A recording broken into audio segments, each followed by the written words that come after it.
O que Dida jogou pelo Corinthians e Milan foi brincadeira. O que ele defendeu no gol desses times foi de tirar o fôlego. Sem dúvidas, Dida foi um dos maiores goleiros do futebol brasileiro. Quero dizer, ele foi um dos melhores da história de todo o futebol mundial. Quando Dida ia para o seu gol, parecia que a temperatura do ambiente diminuía muito, porque quando os atacantes iam para cima dele, suas pernas tremiam. E quando iam bater um pênalti, aí que a coisa piorava. O goleirão tinha quase 2 metros e um olhar avassalador. Parecia que ele iria estraçalhar qualquer um que chegasse perto. Um dos mais frios goleiros da história do futebol. Um homem inabalável, que não exalava suas emoções. Na alegria ou na tristeza, ele era o mesmo. Sereno, único, equilíbrio puro. Nelson de Jesus da Silva, ou simplesmente Dida, foi um dos maiores camisas 1 nos anos 90 e 2000 do planeta e também um dos mais vencedores jogadores de seu tempo. Dida nasceu em Irará, na Bahia. Seu pai, Iraltino, e sua mãe, Dona Cecília, sempre o apoiaram na sua ideia de ser um jogador de futebol. Ele sempre foi meio caladão desde pequeno. Na verdade, ele puxou a mãe, que também não gostava muito de falar. Com a ajuda de seus amiguinhos do bairro, ele fundou o Flamenguinho para poderem disputar torneios locais. Ele mesmo não era muito bom na linha, porém sempre teve uma envergadura maior que os demais, por isso o colocaram no gol. E ali ele acharia sua profissão por boa parte de sua vida. Esse seria o início de uma lenda. Mas naquele momento, ele era apenas uma criança brincando de ser jogador. O Flamenguinho foi muito bem nas competições locais, e o que chamava mais atenção eram as defesas do goleiro. Isso fez com que clubes locais se interessassem por ele. Com tanta repercussão, Dida entrou na peneira do Asa de Arapiraca e conseguiu passar. O menino teve poucas oportunidades, por ser muito jovem e pouca experiência, então decidiu tentar outra peneira no Bahia, mas não conseguiu passar. Aí, o Cruzeiro de Arapiraca gostou dele e o contratou. No time, disputou o Campeonato Alagoano de 1991, aos 17 anos. Foi então que um olheiro do Vitória ficou surpreso com o talento daquele jovem de quase 2 metros de altura. Avisou o presidente, Paulo Carneiro, e o dirigente não hesitou em comprar o passe do jogador. A partir de 1992, começaria em definitivo a carreira do goleirão.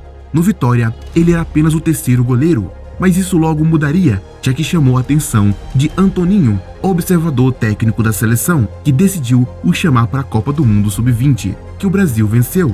Quando Dida voltou, por seu desempenho no torneio, foi premiado também com a titularidade do time no Campeonato Baiano daquele ano, de 1992. E no fim, graças a Dida, eles levaram o troféu para casa também. No ano seguinte, o goleiro foi convocado mais uma vez para a seleção sub-20 para a disputa do Mundial, competição na qual ele foi titular e só levou 2 gols nos 6 jogos da campanha no título do Brasil, que bateu Gana na decisão por 2-1.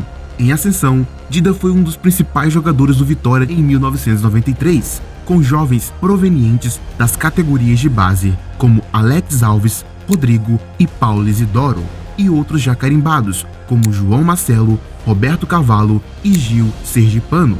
O rubro-negro fez uma campanha histórica no Campeonato Brasileiro daquele ano. O time liderou o Grupo C. Só para você ter uma ideia, esse mesmo grupo possuía times como Corinthians, Flamengo e Santos. Porém, na decisão, o Palmeiras de César Sampaio, Roberto Carlos, Edmilson, Zinho e diversos outros craques daquele timaço da Parmalat eliminaram o Vitória. Mesmo com a derrota, a torcida comemorou a forte campanha. Foram 24 jogos, 11 vitórias, 8 empates e 5 derrotas, com 39 gols marcados e 27 sofridos. E isso fez com que os bons jogadores daquele elenco fossem expostos ao mercado nacional. Dida foi lembrado pela revista Placar como o melhor goleiro do campeonato disparado, e muitos jogadores o citaram dizendo que ele era frio como um cubo de gelo, mesmo tendo pouquíssima idade. Lembrando que nessa época ele só tinha 18 anos e nem parecia se importar ao enfrentar grandes jogadores veteranos do futebol brasileiro e mundial. Com tamanha repercussão, o Cruzeiro tentou contratar o jogador, Mas o Vitória fez jogo duro, só liberando o craque pelo meia Ramon Menezes e mais uma quantia de dinheiro. Todos nós sabemos que valeu a pena, mas naquela época ninguém sabia o que ele ia virar. Por isso, a torcida começou a questionar o recém-chegado. Afinal, ele tinha sido caro para o clube e precisaria demonstrar qualidade. Foi tudo muito rápido. Quando me dei por mim, já estava na Toca da Raposa me apresentando. Lógico que em Salvador foi mais fácil. Lá eu tinha a companhia de muitos parentes. Disse Dida anos mais tarde. Em Minas, Dida assumiu a titularidade assim que chegou ao Cruzeiro.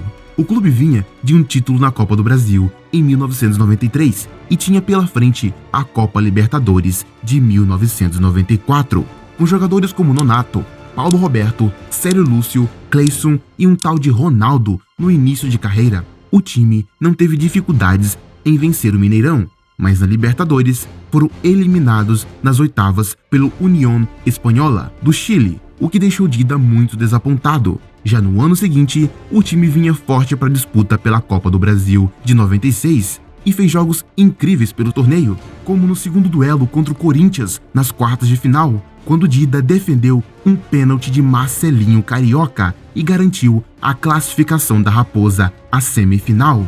E na decisão, contra o fortíssimo Palmeiras, o camisa 1 fez uma partida épica no Parque Antártica. Na segunda etapa, dos 15 minutos aos 28, o goleiro fez defesas inacreditáveis. Tirou a bola com o pé, voltando para o gol em cima da linha. Tirou bola de soco, tirou bola voando, defendeu chute a queima-roupa, mostrou-se de corpo fechado e ainda teve a ajuda precisa e cirúrgica de sua zaga. Foi uma das maiores atuações de Dida na sua carreira. O Cruzeiro venceu por 2-1 e foi campeão em plena casa alviverde. Que jogo de Dida foi aquele? Todos pareciam não acreditar. Afinal, o Palmeiras fuzilou o adversário e era o favorito, já que tinha esse time lendário aí. Mas eles não contaram que Dida tinha acordado determinado a dar aquele título ao Cruzeiro. Com tudo isso, Zagallo decidiu o convocar para as Olimpíadas de Atlanta, mas logo na estreia ele levou esse gol bizarro contra o Japão e também após a semifinal, quando o goleiro, mesmo defendendo um pênalti, errou nas reposições de bola e voltou a falhar, não evitando a queda histórica para a Nigéria, que perdia por 3-1 até os 33 do segundo tempo, quando empatou em 3-3 e virou para 4-3 com o gol de ouro logo no comecinho da prorrogação. A torcida não perdoou e ele estava manchado por erros grotescos, e isso sim poderia ter acabado com sua carreira se ele não fosse o Dida, se ele não fosse a muralha de gelo. Ele não iria permitir que aquilo atrapalhasse seu desempenho futuro de jeito nenhum. Na volta, eles encarariam a Libertadores e Dida deu a volta por cima, fazendo defesas absurdas, começando a fazer aquilo que ele seria lembrado pelo resto de sua carreira: defender pênaltis. E como ele defendeu? Foram 3 pênaltis defendidos até a final, além de defesas lendárias e épicas. No último jogo, outra atuação de gala. Foram defesas que os torcedores não acreditavam. O Sport Cristal martelava, mas Dida defendia como uma muralha que era. E no fim, Elivelton marcou o gol da vitória cruzeirense por 1-0 e garantiu o título continental ao Cruzeiro. Mas por mais que o atacante seja até hoje tido como o herói da conquista, dificilmente a Raposa teria levantado a América sem Dida. Ele ainda foi convocado para a Copa de 98, mas nem chegou a entrar em campo, sendo apenas o terceiro goleiro, mas isso mudaria de figura a partir de 1999. Depois de 4 anos mágicos, Dida queria ir para a Europa, chegando a dizer isso para a imprensa quando perguntado. O Milan, vendo que ele queria sair, decidiu o contratar por 2 milhões de dólares. Mas o Cruzeiro queria pelo menos 7 milhões, chegando em um impasse.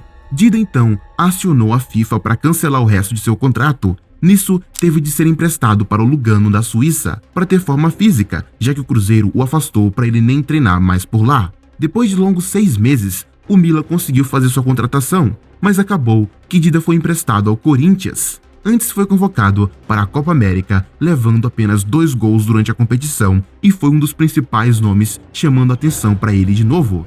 Na competição, ele defendeu 2 pênaltis. Após a Copa América, Dida vestiu a camisa do Corinthians e foi simplesmente estrondoso no Campeonato Brasileiro. Disputou 25 jogos e foi um dos pilares na campanha do título nacional do Alvinegro. Dida estava em ótima forma, pegava tudo e aumentou ainda mais sua fama de pegador de pênaltis. Primeiro, pegou um contra o Guarani, nas quartas de final. Contra o rival São Paulo, entrou para a história. No primeiro duelo, no Morumbi, um jogo eletrizante, cheio de alternativas, que estava 3-2 para o Timão até os 18 minutos do segundo tempo, quando o tricolor teve um pênalti a seu favor. Na cobrança, Raí, que dificilmente errava e era tido como grande carrasco do Corinthians. Desta vez, ele bateu e o goleiro defendeu. Dida sorriu e Raí ficou sem acreditar que tinha perdido. Perto do final do jogo, outro pênalti para o São Paulo. De novo, Raí, ele escolheu o canto oposto da sua primeira cobrança, mas Dida acertou de novo, defendeu e entrou para a história. Foi uma atuação tão espetacular, tão inesquecível, que ele ganhou uma das raras notas 10 da revista Placar na época. Eles conquistaram o brasileiro daquele ano, fazendo de Dida uma lenda incrível. O time estava tão forte que foi chamado pela FIFA para disputar o primeiro Mundial de Clubes reformulado. O goleiro foi mais uma vez decisivo. No jogo empate em 2-2 contra o Real Madrid, ele defendeu um pênalti de Anelka e na final contra o Vasco, outro de Gilberto. O Timão levantou aquele título. Seu jogo contra o Real foi tão marcante que o time espanhol tentou contratá-lo do Milan, que nem quis ouvir a proposta. Afinal, estava preparando seu goleiro para o futuro. Após seu empréstimo acabar, Dida voou para a Itália em busca de ser um dos melhores do mundo. Porém, ele só conseguiu jogar em uma única partida no ano inteiro e ainda cometeu uma falha no jogo. Para piorar, ele tirou um passaporte português para facilitar ao Milan o contingente de estrangeiros permitidos pelo UEFA, mas o documento era falso. Ele e vários outros jogadores na época caíram em um golpe de passaportes falsos, em um caso que ficou conhecido mundialmente como máfia dos passaportes, e foi suspenso por um ano. Acabou sendo emprestado mais uma vez para o Corinthians, onde levantou mais títulos, mas na seleção ele acabou perdendo seu espaço para Marcos, sendo apenas o segundo goleiro na conquista de 2002. Já em 2003, voltaria para o Milan e faria história no clube italiano. O goleiro titular, Abbiati, se contundiu e Dida assumiu. Pronto, depois disso, ele não largaria mais o gol do Milan por 6 anos seguidos. Protegido por Maldini e Nesta, Dida fez jogos magníficos pelo time e colocou seu nome na boca da torcida novamente e do mundo. Ele era um dos principais nomes entre os goleiros da Europa, mas na Champions League ele levaria isso a outro nível. Cada jogo absurdo dele de tirar o fôlego fez com que o Milan fosse para a final contra a Juventus, mas o jogo terminou em 0-0. Seriam os pênaltis, ou seja, seria Dida contra Buffon, que também já figurava entre os melhores do mundo. Dida tinha a chance de entrar para a história, de mostrar aos milhões que assistiam aquela final espalhados pelo planeta que sua fama de pegador de pênaltis era verdadeira. Dida defendeu simplesmente 3 pênaltis e o brasileiro garantiu o placar de 3-2 que deu o hexacampeonato europeu ao Milan. Após marcar o gol do título, o ucraniano Shevchenko foi correndo abraçar o brasileiro, que gritou de alegria, em um raro momento de entusiasmo do sempre frio goleirão. Ele também tinha se tornado um dos poucos jogadores a conquistarem a Libertadores e a Champions League. Dida também foi o primeiro goleiro brasileiro a ser indicado à Bola de Ouro, ficando na frente de jogadores como Ballack, Ibrahimovic, Deco e Ronaldinho Gaúcho. O ano só não foi melhor porque eles perderam o Mundial para o Boca Juniors. No ano seguinte, ele voltou a jogar como nunca, sendo eleito o melhor jogador da Série A do Italianão. E na Liga dos Campeões, foi um dos principais responsáveis de colocar o Milan mais uma vez na final. Porém, eles perderam em um jogo histórico contra o Liverpool, onde eles venciam por 3-0 após o primeiro tempo, levaram o empate e perderam nos pênaltis. Dida defendeu um pênalti de Xabi Alonso, mas não conseguiu segurar o rebote aproveitado pelo próprio espanhol.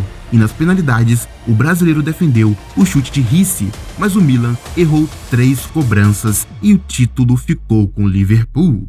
O goleiro ficou muito triste, mas isso duraria pouco, porque em 2006 eles chegariam na final mais uma vez e novamente contra o Liverpool, mas dessa vez eles venceram por 2-1, dando mais um título ao Milan e à Dida. Depois disso, Dida começou a sofrer com contusões sérias que estavam diminuindo seu tempo no futebol, e ele entendeu que seria uma corrida contra o tempo para poder jogar o máximo que podia. Dida voltou ao Brasil e mais uma vez fez história. Se quiser a parte 2 da história desse goleirão, escreva Dida nos comentários. Deixe seu like para ajudar e aproveite para se inscrever.